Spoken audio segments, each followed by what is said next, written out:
Itu aku lihat sendiri, Bob. Kresek yang bentuknya segini kan. Segini. Terus tiba-tiba ambles sendiri jadi gepeng.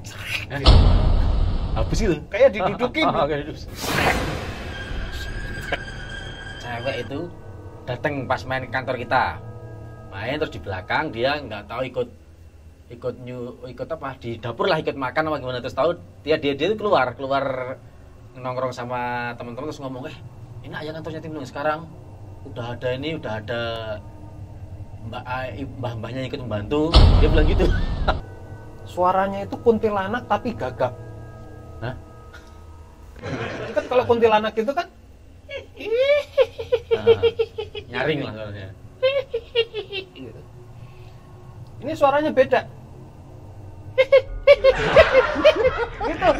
Itu baru belajar nangkep. Aku nggak jadi, bukannya takut malah ketawa kan.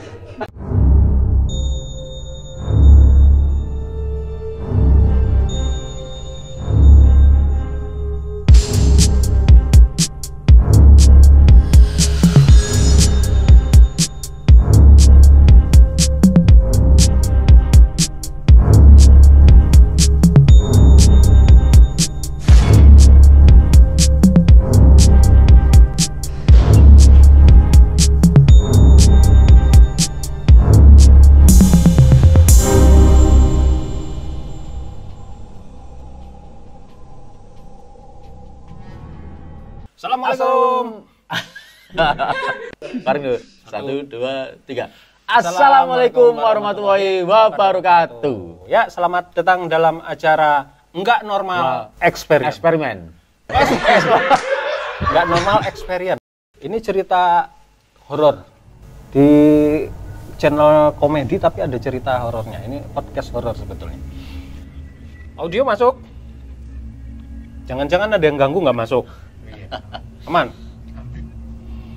Ini bukan cerita tentang komedi, tapi ini juga untold story-nya Tim Lo. Jadi kita tahun 2000 berapa ya? 2001 apa 2002? 2001 sampai 3 di Solo. Kita mulai kontrak rumah buat kantor tuh ya. Pas saat itu kita dapat rumah yang harganya murah, tapi ternyata begitu horornya. Itu rumahnya nggak usah disebutin ya, nggak usah, nanti nggak laku. Di daerah, di Solo. Sebut saja di daerah Mawar gitu ya. Mawar nama orang. Solo. Di daerah M lah, di daerah M. Madiun Taman. Ada 3 kamar yang kita pakai ngantor. Jadi kamar pertama itu di depan, kamar 2 di tengah, kamar 3 di belakang. Kamar yang di depan itu kalau menurut orang-orang di situ suka ada penampakan mbah-mbah orang tua. Iya, itu kamar yang paling depan tuh yang sebelahnya ruang tamu berarti itu. Ya. Terus kamar kedua di tengah-tengah, orang bilang genderuwo di situ. Itu yang dulu buat studio berarti ya, yang buat alat musik. Studio sama komputer di situ. Yang kamar ketiga itu kamar kerjaku, yang paling belakang. Paling belakang itu kata orang di situ ada Mbah Kucir. Tahu Mbah Kucir? Apa tuh? Ya mbah-mbah tapi kucir. Pocong. Oh, Kamar mandinya setelah kita ngontrak setahun di situ, baru tahu bahwa di situ pernah ada orang meninggal. Iya. Jadi jatuh di kamar mandi meninggal katanya. Kalau kejadian yang saya alami itu pas malam-malam sekitar antara jam 1 jam 3 itu aku kok bikin pamflet. Buku Tim Lo masuk TV kan. Oh iya, yang kita tahun 2000 yang disponsori inisialnya itu Telkomsel. Inisial. Itu bukunya saya bikin di situ di kamar 2. Lagi ngetik di kamar 2 sepi. sunyi senyap gitu. Ini di kamar musik paling belakang tuh ya? Bukan di kamar yang ada komputernya, kan aku lagi bikin yang tengah, yang pamflet katanya, itu, lagi bikin buklet itu. Nah, terus lagi ngetik, tiba-tiba gitu. Aku biasanya nggak pernah takut, ini dikagetin tuh nggak ada orang. Tapi suaranya itu samping. Nah, tadi yang itu yang tempat yang katanya ada genderuwo tuh ya. Oh iya. Suaranya apa menggelegar. Yang kedua itu di kamar kerjaku yang biasanya yang kamar ketiga itu, yang samping kamar mandi, yang pernah ada orang meninggal di situ. Yang kata orang ada pocongnya, ada Mbak Kucir di situ. Nah itu pas aku lagi capek, aku balik ke kantor, aku tidur, daripada nanti aku tidurku nggak nyenyak, lampunya itu kumatiin. Lampunya kalau hidup, nanti kalau ada jin lewat itu kan aku malah bangun. Jadi aku matiin, terus itu tiduran. Di mejaku itu ada kresek, Bob, ada kresek tas plastik habis beli apa bekas apa aku lupa. Nah ada kresek di situ. Udah gelap kan, masih ada sinar dari luar kan. Ya, kresek masih ada lah, samar-samar kelihatan. Itu aku lihat sendiri, Bob. Kresek yang apa bentuknya segini kan, segini. Terus tiba-tiba ambles sendiri jadi gepeng. Habis itu kayak didudukin.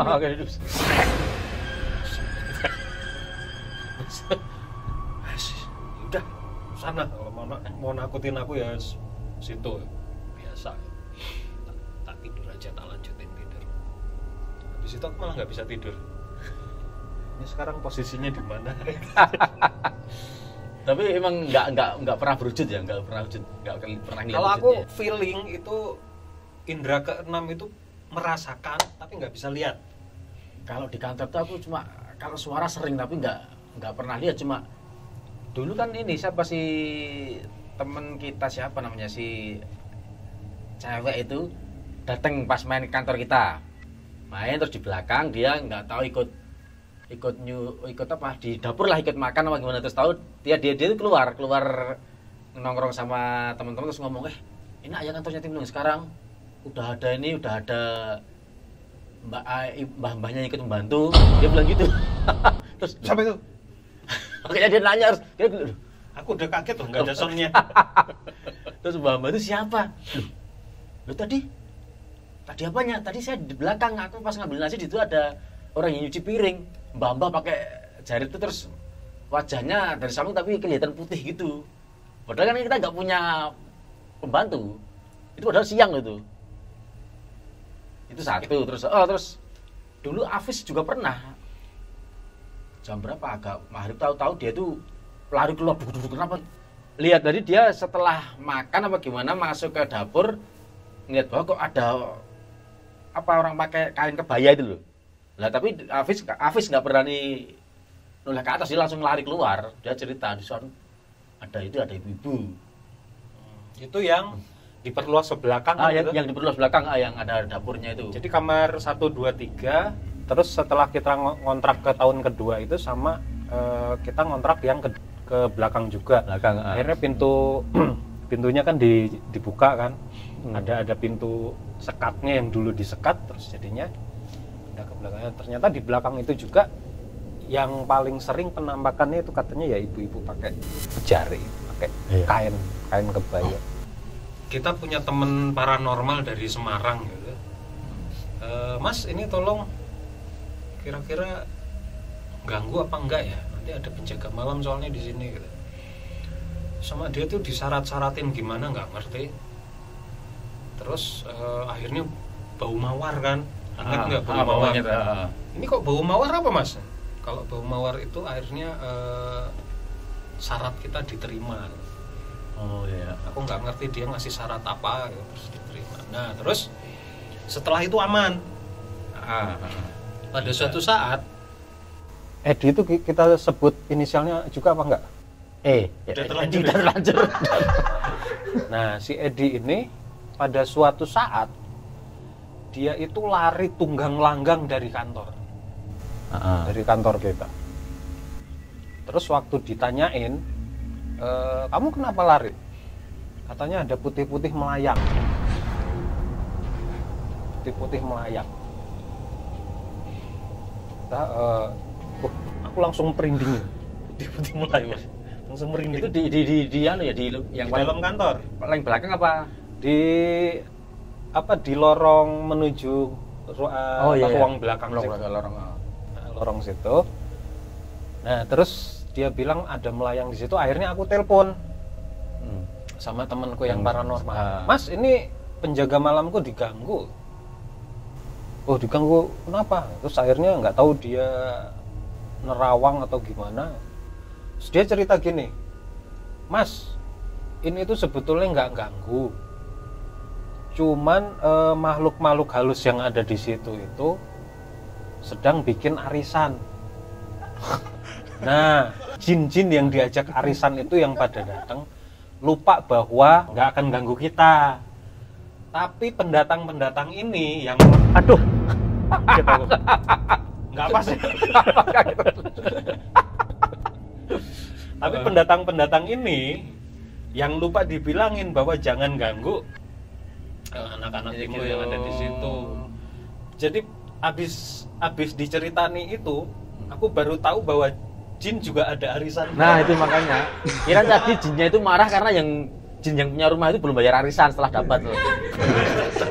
Biasanya kan gitu, orang dapat arisan nggak bayar lagi.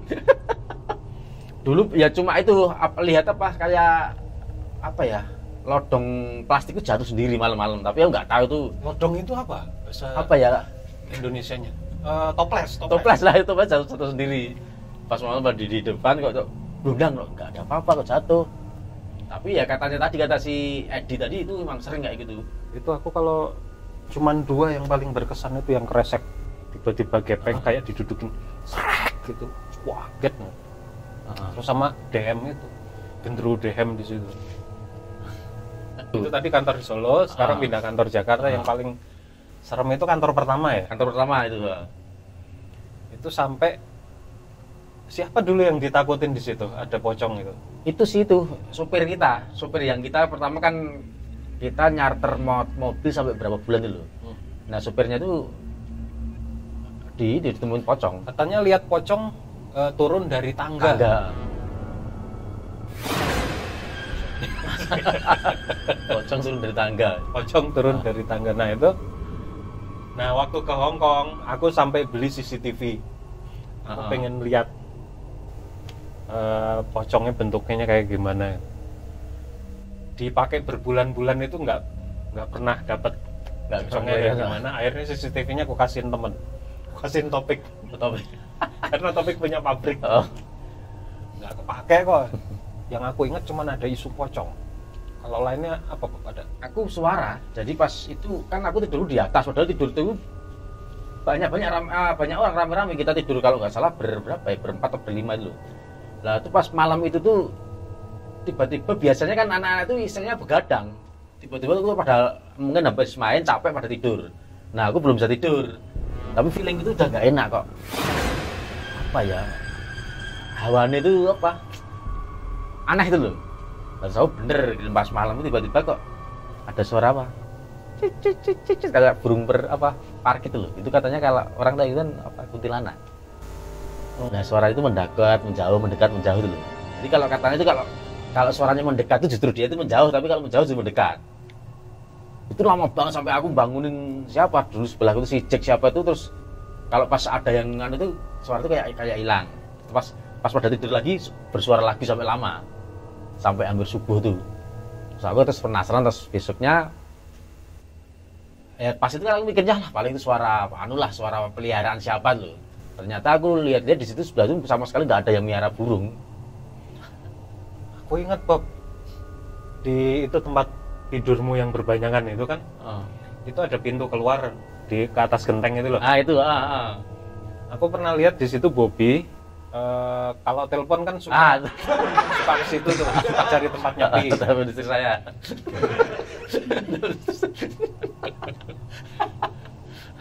Terus aku pernah lihat gelap bayangan gelap hitam, matanya merah. Oh iya, atau tahu tuh yang tembus ke, ya itu kan Pernah lihat juga. kalau lihat nggak pernah, tapi suara dari situ sering, dari situ. Jadi kita mengalami Di lantai 2 itu. beberapa kali kantor itu dapatnya yang horor. Tapi kita masukin aja soalnya dapat murah. Murah tapi horor. Nggak masalah, orang kita satu grup aja anggotanya ada yang horor kok mukanya kok. Itu udah biasa gitu. Kayaknya Lebih serem dia daripada setan, makanya kita jadi pemberani semua, agak takut sama setan. itu makanya kalau cari anggota jangan yang ganteng-ganteng, cari yang mukanya horor. Jadi kita udah nggak takut. Tapi ngomong-ngomong kuntilanak, gua kalau cicit itu bener. Katanya ya kayak karena gitu. Itu kalau aku pernah di Cepu. Pertama kali dapat proyek di Cepu itu di lapangan itu gambar 3D art. Paling kerasa itu ada pohon di situ. Selagi nyemprot gini kan sret. Suaranya itu kuntilanak tapi gagap. Hah? Kan kalau kuntilanak itu kan Nyaring lah suaranya. gitu. Ini suaranya beda. Gitu. Itu baru belajar kali, baru belajar lagi. Aku nggak jadi, bukannya takut malah ketawa kan. Cuman turunnya dari pohon itu. Ini ngajak kenalan apa gimana? Aku kerasa, ini ketawanya aku dengar, terus suaranya turunnya itu aku kerasa. Gitu. Pas itu aku pegang ini, di sini ada tas pinggang kan. Handphone aku pegang gini, aku pengen selfie bareng. Begitu kameranya gini, kerasa anginnya terbang lagi. Nggak dapet. Nggak siap untuk selfie dari berarti ya dia. Aku tuh nggak cuma ngisengin orang, tapi ngisengin jin juga. Guys, itu tadi cerita tentang markas base campnya Timlo yang serem. Kita akan jumpa kembali pada segmen berikutnya. Itu soalnya masih banyak loh. Kan kita belum bercerita waktu kita kan dari hotel ke hotel waktu main di mana itu kan. Nah itu masih panjang lagi. Cuman kita dari 2 kantor ini aja udah dapat cerita mistis banyak banget. Nanti kita akan jumpa lagi pada acara tadi. Judulnya acaranya apa ini? Nggak normal experience. Kita akan jumpa lagi pada acara nggak normal experience pada episode berikutnya. Terima kasih. Dah.